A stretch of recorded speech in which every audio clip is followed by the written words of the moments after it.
নমস্কার বন্ধুরা, দেশের কোটি কোটি ইপিএফও মেম্বারদের জন্য বড় সুখবর আসতে চলেছে। কারণ ইপিএফওর পক্ষ থেকে 23শে নভেম্বর 2024 একটি বিশেষ সিদ্ধান্ত নিতে চলেছে। সেই বিষয়টা আমরা আজকে আলোচনা করব। বিভিন্ন মিডিয়া হাউসেও খবরটি প্রকাশিত হয়েছে। আমি যে নিউজ চ্যানেলের অংশ আপনাদের সামনে তুলে ধরেছি সেটা হচ্ছে বাংলার প্রসিদ্ধ একটি নিউজ চ্যানেল আনন্দবাজার পত্রিকা। তো তাদের নিউজেই কিন্তু বিষয়টা দিয়েছে পরিষ্কারভাবে, এবং অন্যান্য চ্যানেলও দিয়েছে।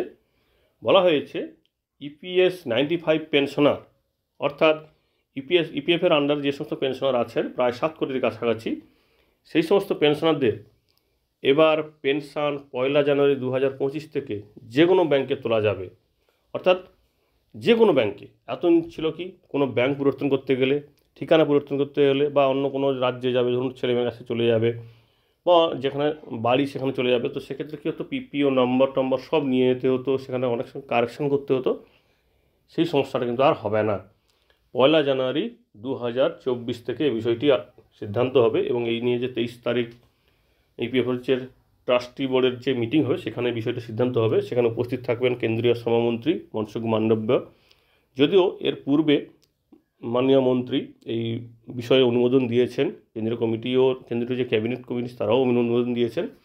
এবার শুধুমাত্র ইপিএফ বোর্ড অফ ট্রাস্টির পক্ষ থেকে অনুমোদন পেলেই এই বিষয়টি চালু হয়ে যাবে।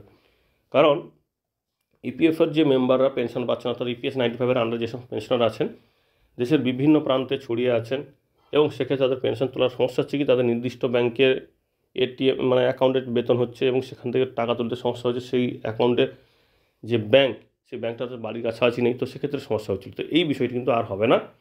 এবার 1 জানুয়ারি 2024 থেকে 25 থেকে এই বিষয়টি সমস্ত ব্যাংকের জন্য, সমস্ত ইপিএস 95 পেনশনারদের জন্য কিন্তু চালু হয়ে যাচ্ছে।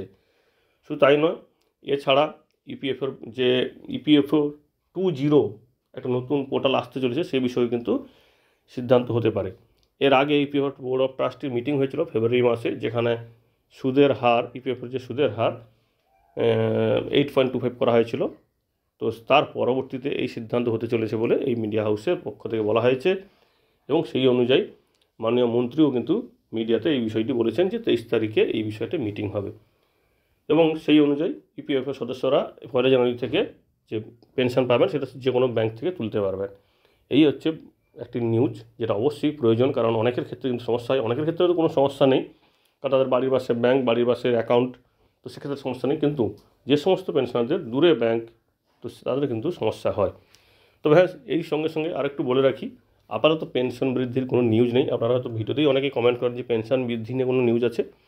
তো আপাতত পেনশন বৃদ্ধি সবার জন্য কোনো নিউজ নেই, কিন্তু সুপ্রিম কোর্টের নির্দেশে যে পেনশন বৃদ্ধির বিষয়ে একটা সিদ্ধান্ত হয়েছিল, সেই বিষয়ে কিন্তু কাজ চলছে, এবং কে কে পাবেন সেটা নিয়েও কিন্তু আমরা ভিডিও করেছি। সেখানে আপনি অনলাইনে চেক করতে পারবেন যে আপনি এক্সট্রা যে সুপ্রিম কোর্টের নির্দেশে এক্সট্রা পেনশন বা অতিরিক্ত পেনশনটা পাবেন নাকি, সেটা আপনি চেক করে নিতে পারেন, যার ভিডিও আমাদের চ্যানেলে কিন্তু দেওয়া আছে। ধন্যবাদ।